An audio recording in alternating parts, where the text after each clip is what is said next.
ঢাকার চলচ্চিত্রের এক সময়ের পর্দা কাঁপানো নায়ক ইলিয়াস কাঞ্চন শুধু অভিনয় নয়, স্ত্রীকে সড়ক দুর্ঘটনায় হারানোর পর নিরাপদ সড়ক চাই আন্দোলনের মাধ্যমে বাস্তব জীবনেও তিনি হয়ে ওঠেন অনুপ্রেরণার এক নাম। তবে দীর্ঘদিন ধরেই জনসমক্ষে দেখা মিলছিল না এই জনপ্রিয় অভিনেতার। সম্প্রতি হঠাৎ করে একটি ভিডিওতে দেখা গেছে তাকে।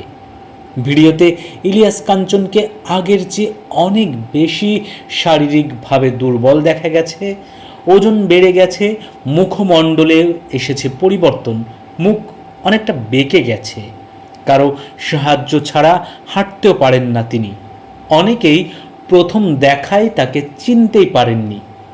এদিকে 2 আগস্ট রবিবার কণ্ঠশিল্পী কুদ্দুস বয়াতি নিজের সঙ্গে তোলা পুরনো দুটি ছবিও ও ইলিয়াস কাঞ্চনের বর্তমান অবস্থার ছবি প্রকাশ করে লিখেছেন, সবাই সুপারস্টার ইলিয়াস কাঞ্চনের জন্য দোয়া করবেন।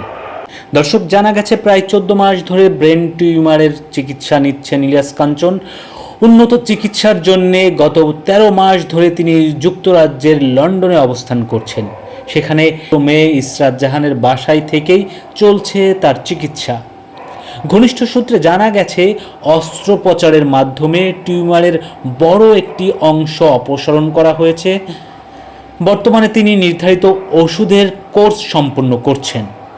তবে কবে ইলিয়াস কাঞ্চন দেশে ফিরতে পারবেন সে বিষয়ে এখনও নিশ্চিত কোনো তথ্য পাওয়া যায়নি। ঘনিষ্ঠদের ভাষ্য, শারীরিক অবস্থার পাশাপাশি মানসিকভাবেও কঠিন সময় পার করছেন বরেণ্য এই অভিনেতা। দর্শক, আমরা ইলিয়াস কাঞ্চনের সুস্থতা কামনা করছি। শুভকামনা রইল আপনাদের জন্যেও। সাবস্ক্রাইব করে সঙ্গে থাকুন আমাদের পার্শ্বচিত্র চ্যানেলের।